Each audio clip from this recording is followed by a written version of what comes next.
Hi viewers, this is Dr. Jana and you are welcome to this video lecture, and this is the video lecture 3. In this video lecture 3, we will be covering about the perceptron, the artificial neural network model, that is the perceptron. Fine. So we will be covering the perceptron. Give a minute time.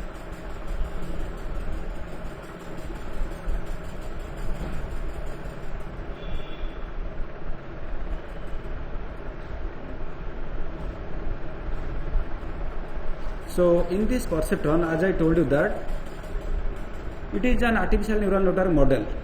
So where we use all the things for linearly separable problem, network structure, perceptron learning rule, convergence. These are the things we will be covering in this thing. Coming to the perceptron or the simple perceptron. Perceptron was a simple model of this ANN. It is introduced by Rosenblatt of Massachusetts Institute of Technology MIT in the year 1960. So the idea was for learning purpose of the artificial neural network. So this perceptron is designed to accomplish a simple pattern recognizing task. So for example, after learning with real value training data, it will be able to recognize certain tasks. So it is represented by xi comma di, where I is equal to 1 to up to p, and where di is equal to either 1 or minus 1. Okay, whether it matches in the pattern definition, it matches or doesn't match. And for a new signal pattern, xi plus 1, because xi just I am training, after training it is xi. So for a new pattern of xi plus 1, the perceptron is capable of telling you to which class the new signal belongs. So for example, I put this xi plus 1 here to the network here in the perceptron after the training. Then it will show you the output equal to 1 or minus 1. It will show you the output 1 or minus 1. So this is the application.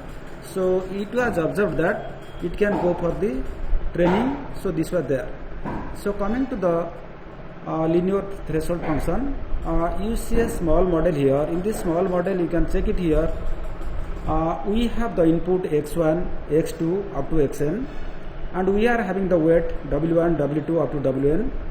And we are putting some bias, x0 is equal to 1 and w0 is equal to b is for the bias, and their summation function here capital X, which is the input vector x, which is equal to summation of I is equal to 0 to n, and it is wi xi. Xi is the input, wij, that is the your weight vector. Okay. So then we pass through a function, nonlinear activation function. You can see it is just looking like a f. So this, after passing, it becomes OX, output X, that becomes 1 or minus 1 if the summation of XY WI and their summation, if it is greater than 0, it is 1, otherwise it will become minus 1. You got it now? So the input was the input vector X here, or X plus Y there, or X plus 1 there, and these are the X1, X2, X3, Xn, these are the inputs, W1 to Wn, these are the weights, and the bias we have put it there, initial x0 initialization, then their summation is done there and the activation function passes there, and finally we find the output O here. So this is the linear threshold unit, or we call it the LTU in the perceptron. Fine. Now let us go to the second part. Here you see we are going for a surface. You can see it here. Surface of a perceptron, right? So I think we can put it here. Then it is just like the linear separable. That means, can you see a line here, a blue color line here? The right hand side to this one all the negative, and the left hand side are all positive. So it will be able to have a linear separability. It can separate, it belongs to this side or that side. So you can see here the inputs are provided x1, x2, x3 like that, or x0, x1, x2, and the weights are provided w0, w1 and w2. You get it now? So based on that, it can put you whether it belongs to this side, this side, this side or this side. Now you check, perceptron is able to represent some useful functions.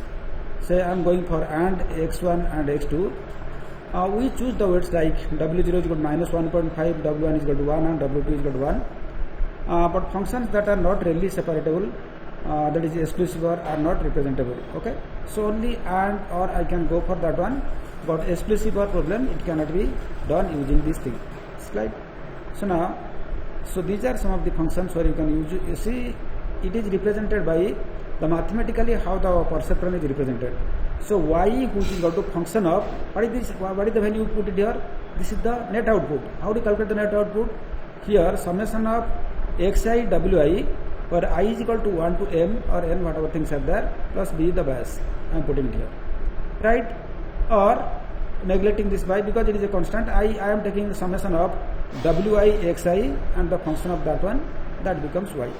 And we can always treat the bias b as another weight with input equal to weight. See, bias always weight will be input equal to 1, where f is the hard limiter. So you can see for the hard limiter, so y is equal to 1 if this is greater than 0, or if y is equal to minus 1 if this part which is equal to less than or equal to 0. I already told you this is the threshold value.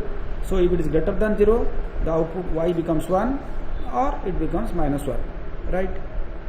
Now this network is capable of solving, this is capable of solving, we can set it here, we take it here. Why this network capable of solving linearly separable problem? See, my net output is represented by xi wij summation plus b is the bias, which is equal to 0. Now two possibilities there. This can be less than 0 or it can be greater than 0. If it is less than 0, then the output will be in the negative part, the other side of this line. So what you see it here, this is the line, I put it here. This is represented wxi plus b is equal to 0. So for this one, line is equal to 0, this entire thing is equal to 0. This is the line, horizontal line is represented, the diagonal line is represented here. If it is less than 0, it is minus, and if it is greater than 0, then it is plus. You can clearly see, using this principle, we can go for the linear separability. Is it clear? Then, yeah. Then we go for this learning rule. In the learning rule, we, yes, it is blocking something, I think we can.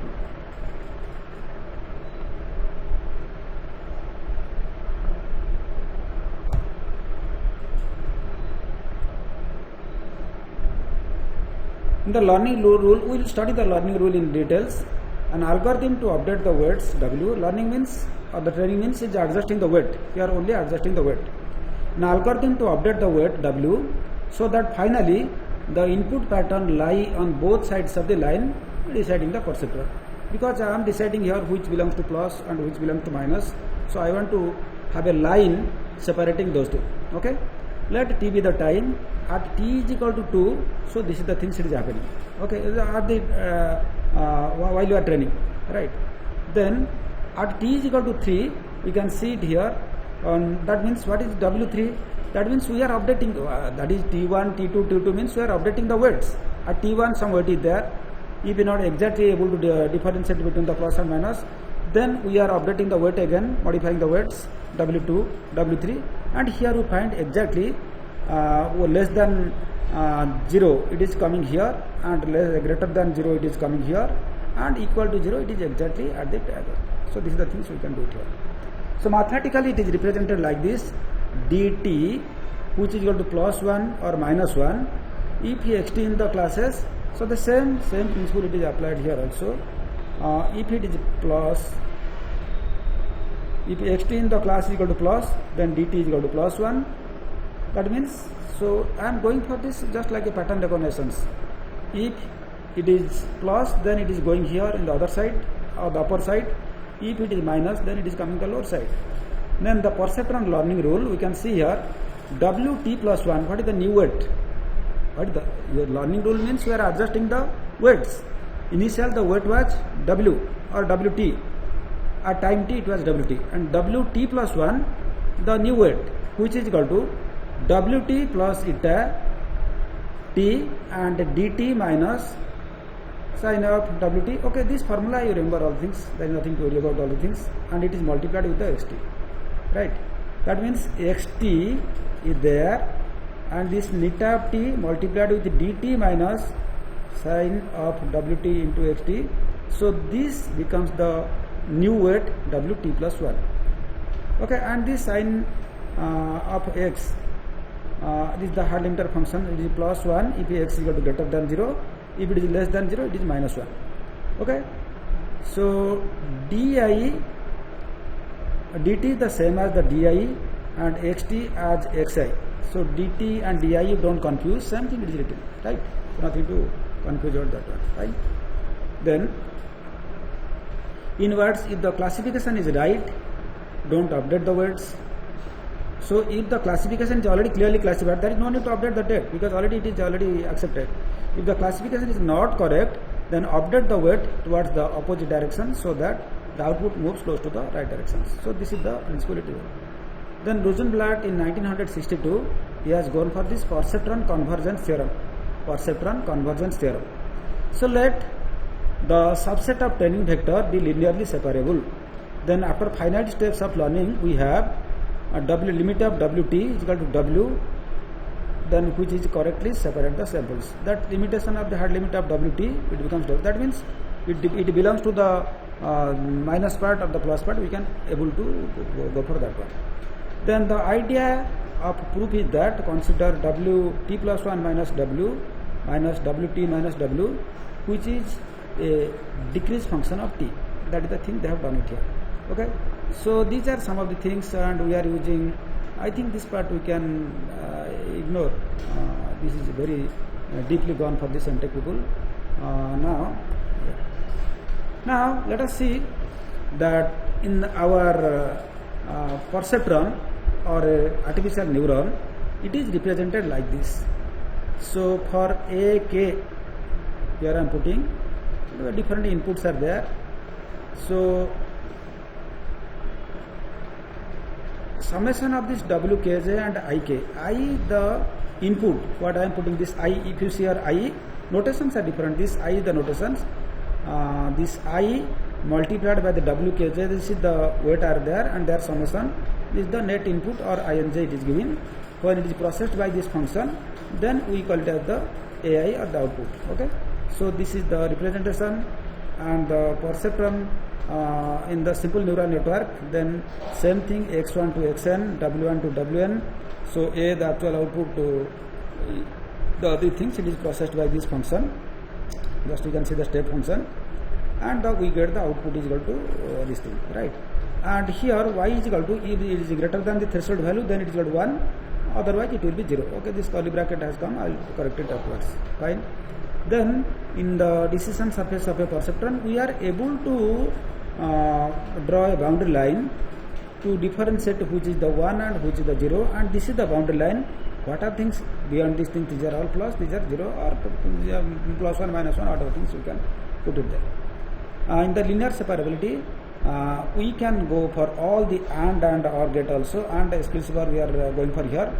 I have taken x1, x2, 0, 0, 0, 1, 1, 0 and 1, 1. So we know in AND gate only 1, 1 is equal to 1 remaining. Okay, so yeah, this is the we have taken it here, and the output is coming here. In these cases, actual output is coming 0, 1, 1. Here it is coming 2. So in that case, what we are doing, if it is greater than 1, the output, then we are taking it as 1. All other cases we are taking 0. So 1 is not greater than 1. So up to 1 it is 0, and 2 is greater than 1, so it is 1. You get it now? Are you getting me this one? So that's why. So if you see it here, 0, 0, 0, 1, 1, 0 and 1, 1. So only 1, 1 output is equal to 1. This is in the upper side, remaining all are in the lower case. Similarly, while you are going for the exclusive OR, if you try to see it here, exclusive OR, you know the things. So when both inputs are opposite, then only the output is equal to 1. When both the inputs are opposite, the output is equal to 1. Remaining all other cases, it is equal to 0. Okay. Now it is difficult. What is the theta value? What value you have to take it here? Suppose here I have taken it is more than 1.5. It will come 1. Output is equal. Here it is more than 1.5. It is coming 1. But here what is theta? It is difficult for me because you see, I cannot have a separate. Why the exclusive OR program? It is not linearly separable. You can see it here. here the first pattern it is come, you see 0 0, it started with 0 0 is equal to 0, 0 1 1, 1 0 is equal to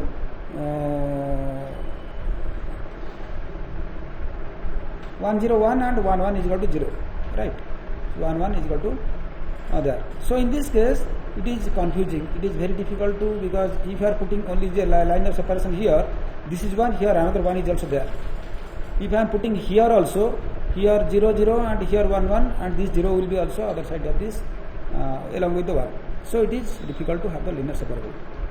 Now we are going for a threshold as weight W0, that we can take it here. X0 is equal to -1, W0 that I have taken 0 W0. So from this also we can find, so y the signal function of a that is equal to 0 or 1, it is able to differentiate. Fine. Then the most important part of here is the learning. See, Hebb proposed first the learning, so we call it the Hebbian learning. The simplest neural network, like the threshold neuron, lacks the capability of learning. So simple neural network, it cannot learn, it doesn't have the capability of learning. So which is its major drawbacks? So in the book, The Organization of Behavior, Donald O. Hebb, he proposed a mechanism to update the weights. So your learning means updating the weight. He proposed a mechanism to update weights between neurons in a neural network. This method of weight updations enabled neurons to learn and was named as Hebbian learning. So this is a frequent question also. With the suitable example, please explain what is Hebbian learning. Maybe midpoint of view, you should be very careful for this thing. So 3 major points were stated as a part of this learning mechanism. The first one, information is stored in the connection between neurons in neural networks in the form of weights. So here what is the information? Information the weight. In the edges, whatever you are putting the value Wij, these are called the weights. The weight changes between the neurons is proportional to the product of the activation values of neurons. What is the meaning of that one? So weight change is the small, the difference between W2 and W1, that is the weight change. Initially it was x plus x1 or xi, next is xi plus 1, right? So this small change W plus del W, that we are going to add. How do you calculate this del W? So del W, which is equal to directly proportional to input x and output y. Del W is proportional to, or I can write del W, which is equal to beta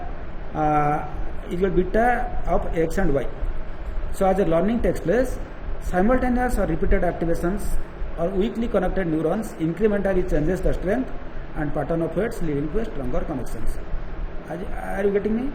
So when the learning takes place, a weakly connected neuron incrementally changes its strength and pattern of weights, leading to a stronger connections. So this is the principle what Hebb he suggested. Then we are going for the neuron assembly theory. The repeated stimulus of weak connections between the neurons lead to their incremental strengthening. So for this what he suggested, the new weights are calculated by the equation W nu is equal to W old plus del W.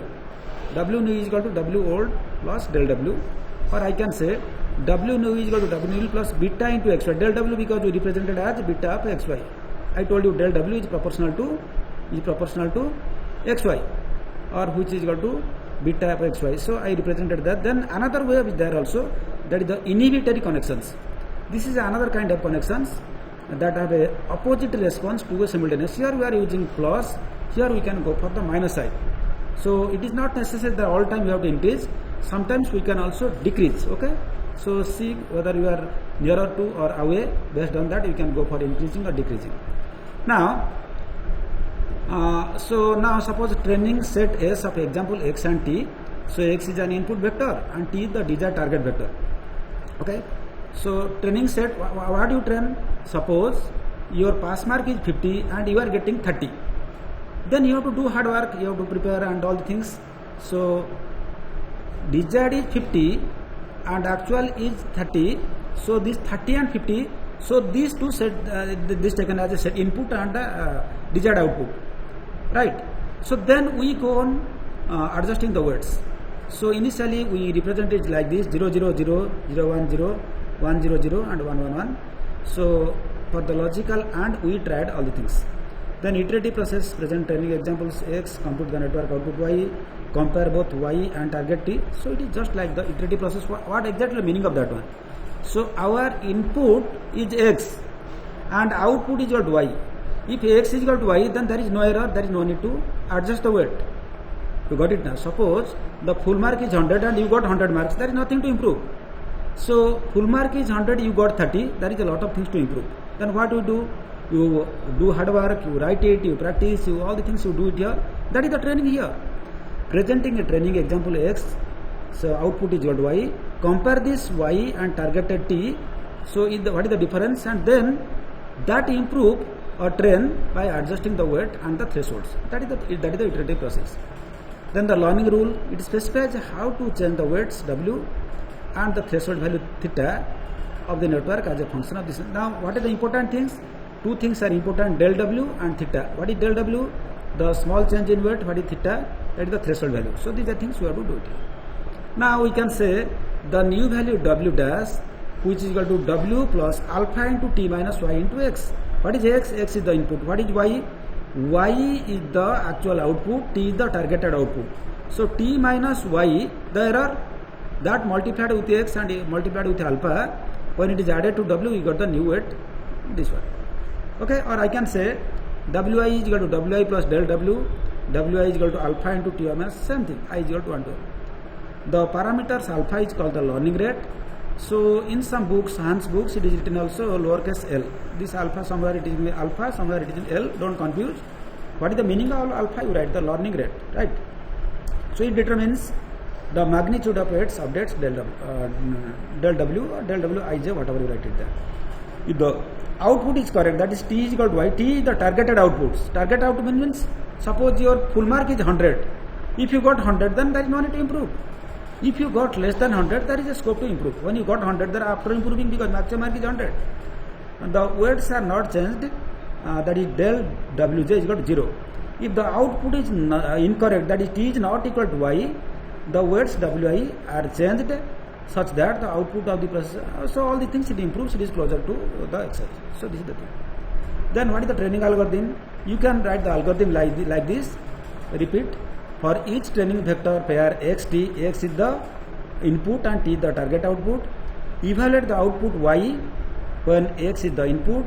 If y not equal to t, then from a new weight a vector w dash according to w dash equal to w plus alpha t minus y into x, then else do nothing, and if and for until y is equal to t for all training vector pairs or iteration is greater than k. So this is the training algorithm. Then another thing is the perceptron convergence theorem. The algorithm converges to the correct classification if the training data is linearly separable. Then when it converges, say suppose I am going for a linear separable. If I am able to separate, then only it is correct, otherwise not. And learning rate is sufficiently small. If two classes of vector x1 and x2 are linearly separable, the applications of the perceptron training algorithm will eventually result in a weight vector W0 such that W0 defines a perceptron whose decision hyperplane separates x1 and x2. This is the Rosenblatt, he proposed in 1962. And the solution W0, it is just like bias W0, it is not unique since W0 x is equal to 0 defines a hyperplane. So W0 dash is equal to k of W0. So these are the convergence, and some other things will cover, that is the training of artificial neural network. As you know that ANN has the ability to learn and adapt. So learning is required for developing the development of the intellectuals. So for our intellectual development, we go for learning. If you see the human learning process, there are a lot of things to analyze. First one, how do we learn? And what is the most efficient process of learning? How fast we can learn? And what is the difficulty in learning process? These are the things we come across while you are going for learning. We, the human beings. The same thing is also applicable to the artificial neural network. Here we select the same parameters and go on adjusting the weights until we get desired response, so that learning is a continuous process. Fine. So here the parameter is the weight only. We go on adjusting the weight. Learning in ANN is a process of weight adjustment in response to the inputs, so that the actual output converges to the desired output. Actual output is your y and desired output is equal to t. So y t should be equal or nearer to that one. Then the training is perfect. When the actual output is equal to the desired output, the network has acquired the knowledge. Here we have mainly 4 types of training learning here. One is the supervised training or learning, then is the unsupervised training, third one is the reinforced learning training, and fourth one is the composite training of the learning. In the supervised training, what we do? Here there is an external teacher that represents the input pattern to the network and compares the resulting output with those desired and then adjust. That means we know the output beforehand. In case of supervised learning, we know the output beforehand. So then what do we do? So we know beforehand means the desired output is known. So for you are writing for a 3 credit subject, the full mark is 100, we know the output should be 100, desired output is 100. So T is known. But some cases we do not know T. While working only will be coming. So that from experience you do, that will come under the unsupervised learning. Here then what is the error? Error is equal to desired minus actual. Suppose A is the actual, A, Y both are same. In different books, different notations given.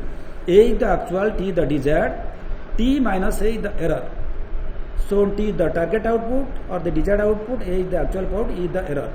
So supervised training requires the pairing of each input vector with the target vector. So T and A, this pair we need it for calculating the error. The 2 vectors are also called training pair. A set of training pair is called a training set. So T and A for 1, it is a training pair. So like that a number of things we take it, we call a training set. An input vector is applied to the network and the output is calculated and compared with the target vector, the difference is fed back through the network and weights are changed until the error is minimized. So when we stop all this process? Until the error is eliminated or minimized. Practically elimination is not possible, so minimized until the error is minimized. Then we go for the unsupervised training. Although the supervised training is quite successful in many applications, but practically it is difficult and sometimes impossible to get the desired output. What is the output before doing that computations? How do you come to know? So unsupervised learning plays a vital role even in the biological system. It was developed by Cohen, and it does not require any target vector. So in this vector, we don't have the target vector. We don't know what is the things. Suppose you are doing something new thing. What is the output? We don't have any idea. So those cases we have to apply this. The training set consists of input vector only. There is no output vector. We don't know. The training algorithm modifies network weights to produce output. Vectors that are consistent, it is purely based on the experiences and there is no external teacher. Here we cannot know which specific output will be produced by a given input vector prior to the training. Before the training we cannot know what is the output it will come. It employs a self-organizing neural network, and during the training the neural network receives input pattern and organizes this pattern into categories. When a new input pattern is applied, the neural network provides output a response indicating the class to which the input pattern belongs. Therefore, a new class is generated. It requires some guidelines to form groups. Grouping can be done based on the certain properties of the subject. It is based on this experience. We cannot do all things. Then it is the third category of training, the reinforced training. It is similar to the supervised training, but instead of comparing the target output vector with the actual output vector and giving feedback as error, it gives pass or fail. I see the thing is that T is 900 and you got 30, so it is a failed one. Comparing that one we come to know, but I don't, T is required and I have to maintain in some location, store A required, I have to subtract. Instead of that one, just I compare and I give the result in pass or fail. Fail means we repeat it, pass means passed. Okay. Hence, the error signal is generated is purely binary. 1 is for pass, 0 is for fail. So, are you getting me all the things? Here the teacher does not indicate how close the actual output is to the desired output. So, actual output is 80, desired output is 100. That part is not there. It only gives, it is just like the grade system. Instead of the percentage systems, what is given? Grade A. Grade A, it cannot tell you exactly what is your percentage. It will say it is a range between this and this, it is there. Like, get it now? So grade C means we assume that it is 60% and above, like that. If the teacher's indication is failed, the network readjusts the parameter and tries again and again until it gets the output as pass. So this is the reinforced training. The next type of training is the composite training. Composite training is another form of supervised training that is distinctive because of its characteristics, operations and architecture. So in this scheme, several neurons are the output layers. When an input stimulus is applied, each output neuron competes with the other to produce the closest output signal to the target, and this output then becomes the dominant ones, and the other output is producing an output. For example, say we see some competition, we put it for running, 100-meter running and all things. You got it now. So we find the timing is for 100 meter, it should, somebody should complete in 15 seconds, say 2 minutes. For example, I do not know exact time, 2 minutes. Say some people are taking from 2 to 5 minutes, but some people are taking 15 minutes. You get it now. So who are in the 2 to 5 minutes, they can only compete. Who is taking 15 minutes, it is meaningless for him to compete, because nobody is waiting there to compete and complete the 100-meter run in 15 minutes, right? So, and that means who are the competent people, they only participate. Remaining people, they are trained to go for, just like conducting a mock test before conducting the actual test, like that. For another stimulus, another output neurons becomes the dominant one. So okay, this is the who is capable, they are the dominant, other things are there. Then another is the competitive learning. Competitive learning is a consequence of limited resource. When an input pattern is presented to a network, different nodes competes to be winner. It is just like a competition. And the competitive process involves self-excitations and mutual invitation among the nodes. Still a single winner emerges. That means, suppose a competition is declared in a class, so for a website design or something like that, or a program writing, so many people become very active and they participate and give some result. Are you getting now? So this is the process. That means only those group are able to produce some result, remaining they can participate in other type of competitions. Here competitive implies cooperations. Cooperative activities can take place in several different ways. Different nodes may be specialized in different subtasks, but together they accomplish a large task. Error made by a single node may be compensated by another node. So this is the thing, and the different training methods, we use the statistical method and the deterministic method.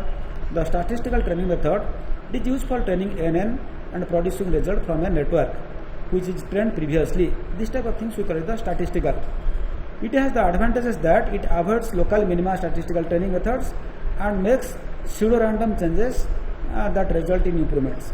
Initially, weights are selected at random and afterwards adjusted by small random amount of the adjustment helps return. So this type of things is the statistical training. So another training is the deterministic training. The deterministic training method follows a step-by-step procedure to adjust the network weights. The inputs are applied sequentially. The weights are selected, very small values, and the corresponding output is also computed, and it is compared with the defined output or the thing, and if required the weights are adjusted also step by step. Okay, so this is all about our lecture 3. I hope you can enjoy this video, and you can, if you want, you can pause this video, you can note down all these things also. If you really like this video, please do share with your friends, and don't forget to subscribe this channel also. And in the regular classes also it will be covered. This is only for refreshing and for the people who are already in the training, who are unable to attend these classes. Thank you for watching this video once again. Please take care of your health. Goodbye.